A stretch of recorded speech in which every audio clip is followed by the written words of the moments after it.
When we last left Alter Rebbe, he was in the special cell in the dungeon of the fortress in Petersburg. Now, it wasn't in this cell that they actually did the interrogations, the questioning of the Rebbe. No. They had to take him across the Neva River on a ferry boat. And the ferryman would take him across the river once, twice, 3 times a week. And they would question him there, getting ready for the trial. One night, when it's approaching full moon, the Rebbe looked up and then said to the ferryman, "Sir, won't you please stop the ferry? I have to say a prayer." "What? A prayer? I have to get you across the river. Don't be silly." And with that, the boat came to a stop, right there in the middle of the river. The boat would not move. No matter what the ferryman would do, he would not be able to move the boat. The Rebbe stood up and said the verse in Psalms just before we say the blessing for Kiddush Levana. When he finished, he sat down and the ferryman was able to move the boat. After another minute or two, the Rebbe said to the ferryman, "Now, won't you please stop your ferry so that I can finish my blessings for the new moon?" Well, the ferryman looked at the Rebbe and said, "And what will you give me?" The Rebbe looked at him and said, "Long life and health to enjoy your long life. Will you promise me that?" "Yes, I'll even write you the blessing on paper." And so he did. And 3 generations passed when the Tzemach Tzedek's Chassid, Reb Dov Ze'ev, went to go visit the son of this ferryman. There was the blessing hanging on the wall of his house, framed in gold. Another time, the head warden came in to see the Rebbe. The head warden had heard that there was a very, very wise rabbi who was in the cell down in the deep parts of the dungeon. He came in and he says to the Rebbe, "Rabbi, oh Rabbi, I'd like to ask you a question. We study the Bible, and in the Bible, the first book of the Bible, it's written that Adam and Eve were hiding in the bushes. And God said, 'Adam, where are you?' But Rabbi, we're speaking about God. Didn't he know where Adam and Eve were? He had to ask them, 'Where are you?' Could you please explain that?" The Rebbe thought for a moment and said to him, "I see you're an honest man, a good man, a man who is a religious man. Let me tell you, you are 48 years old. And today, God says to you, 'Where are you? What have you done with your life?' Not only does he say it to you, my warden, he says it to me. He says it to every man, and he says it to us every day. Where are you? What are you doing with your life? Are you making something of it?" The warden was humbled by this answer and knew that he had a holy man in his cell. The Tsar Nicholas I also heard of the Rebbe. And the Tsar said to himself, "I must see this man. I must see this rabbi that everybody is speaking about." But he didn't want to go into the Rebbe as the Tsar. So he concealed his personage. He concealed who he was. And he dressed in plain clothes as another lawyer of the government coming in to get some questions answered by the Rebbe. And he entered the cell. And with that, as soon as he entered the cell, the Rebbe stood up and bowed. The Tsar said, "Why did you stand up? Why did you bow?" The Rebbe says, "Your Majesty, how did you know I am? How do you know who I am?" The Rebbe says, But Your Majesty, it's written by our sages that the kingdom of heaven has a kingdom on earth. And you, my majesty, my king, my czar. You represent the kingdom of heaven here on earth. When I felt a trembling inside of me, I didn't feel that before. When I felt that trembling, I knew that I was in the presence of the majestic presence of the king himself. So I stood up. The Tsar was very impressed by the Rebbe. Another time, the warden came into the Rebbe, and he says to him, Rebbe, I understand you have the favor that you want me to do for you. What is it? The Rebbe said, I've been here for a few weeks now. My family doesn't know that I'm alive. Won't you please go and find Yisrael Kasik? Who? Yisrael Kasik. How am I supposed to know Yisrael Kasik from anybody? He's just, I'm in Petersburg. I'm not in a little town. The Rebbe said, he will be dressed like a chassid. I told him to come here to Petersburg when I left my home. And I know he's walking all around the town here looking for me. It's a big city. And you'll have to, but he's certainly looking in all the prisons. Just go and you'll find him. He looks a bit like me. A nice long beard and dressed like a chassid. You know how we dress. So the warden did that. And he went and he found the Reb Yisrael Kasik. And Yisrael Kasik went back to the warden's home, and the warden tossed a melon out the window. A melon? But it cracked open a little bit, and there was a note inside. Reb Yisrael went back to the Hasidim, opened the melon and read the note. Shema Yisrael, Hashem Elokeinu, Hashem Echad, was written on the note in the Rebbe's handwriting. From that they knew that the Rebbe was still alive, and they brought that message back to his family. Another time, the Rebbe was very hungry, you know. He didn't eat very much in the prison. They didn't have kosher food. And the Rebbe was not eating very much at all. And he asked the warden, do you think you might be able to bring me some kosher food? Kosher? Where am I going to get kosher food in Petersburg? Well, said the Rebbe, there is in this town one of my Hasidim. His name is Mordechai Leipler. Would you please go to him and ask him to prepare some food for me? Very well. And he did. He found Mordechai Leipler, and he brought food to the Rebbe, and there was a note attached. Who is this asking for food? The Rebbe wrote back, it is me. And Mordechai wrote back again when the Rebbe asked for more food. Is there something I can do for you? And the Rebbe wrote back a simple note, go to Vilna. Vilna? You want me to go to Vilna? He thought to himself. Very well. The Rebbe asks, I do. I should go, so I go. And so he went to Vilna. When he got to Vilna, he happened to see two Jews, two of those men who were plotting against the Rebbe, and he overheard what they were saying. They were prepared to take the Rebbe's answers, because the Rebbe would answer sometimes in writing. And it would have to be translated, because the Rebbe would write in Hebrew.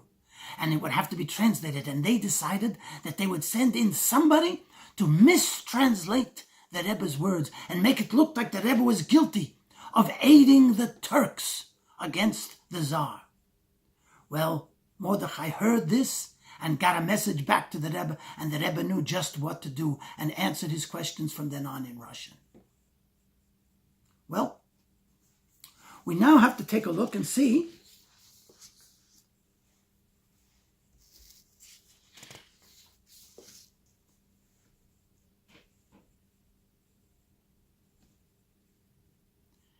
it's now time for the trial.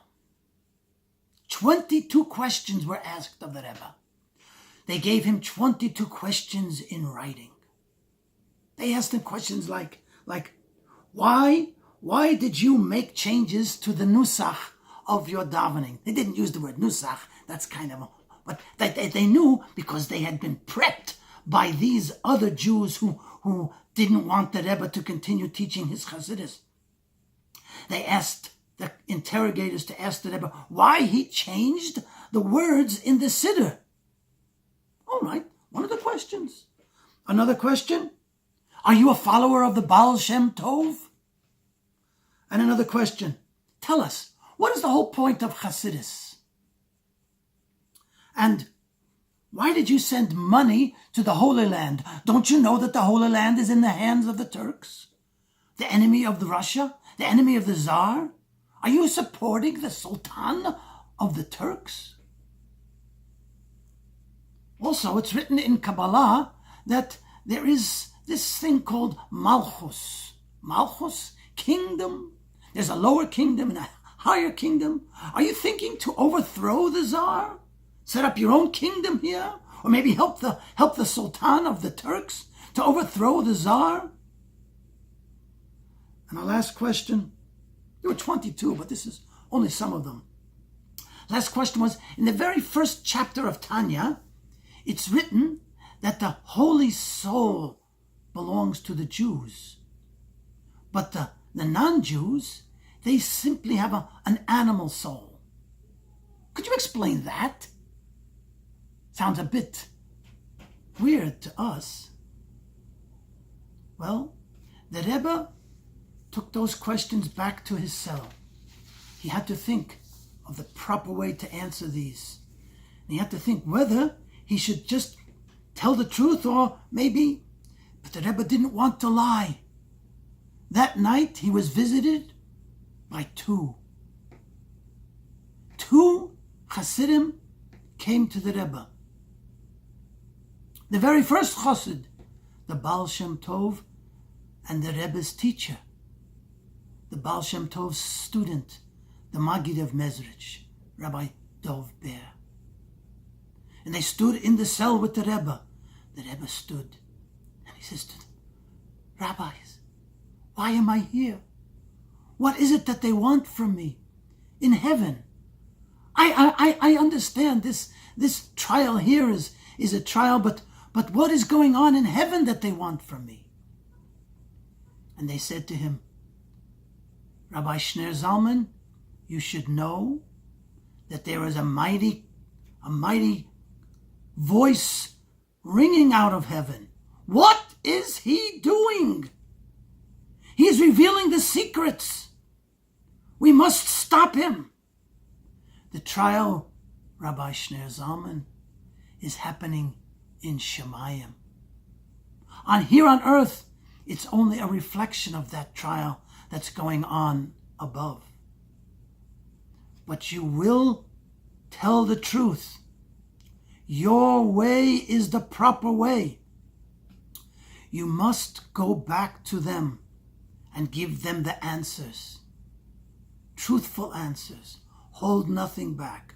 Because your way of Hasidus, Chabad Hasidus, is destined to transform the whole world. And with that, the Rebbe knew what to say. He came to the trial the next day, and he answered every question, one after another after another. When it came to the question of the Malchus, of whether he was really interested in taking over the kingdom from the Tsar, he went back to his cell and he wrote a lengthy answer. And he gave it to them. They read this answer. And after all the previous 20 questions, having answered 21 questions,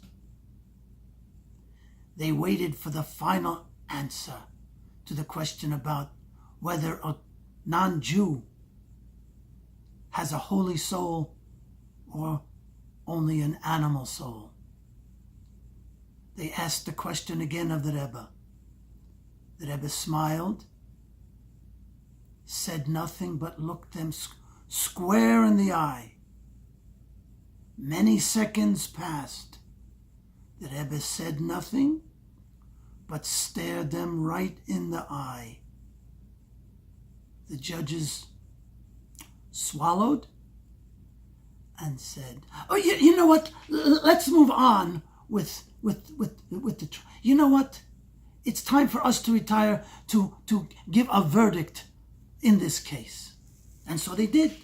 The Rebbe went back and came word to him the next day. The Rebbe was saying, Kapitel Nun in Tehillim. And he reached this Kapitel, Pod of Shalom, nafshi. My soul is redeemed in peace. And with that, the door of his cell opened, and word came to him that he was found not guilty. And with that, he was set free. The next day, he went to the home of Mordechai Leipler. Now, Mordechai Leipler happened to live in a two-family home. On the ground floor was another Mordechai, and he went to that home, and there he sat for a few hours, having to bear the insults of this Jew who was one of those people who were interested in making the Rebbe sit in jail for years. Why did you change the Nusach and the Siddur? And many other questions he threw at the Rebbe. He was hurling curses at the Rebbe.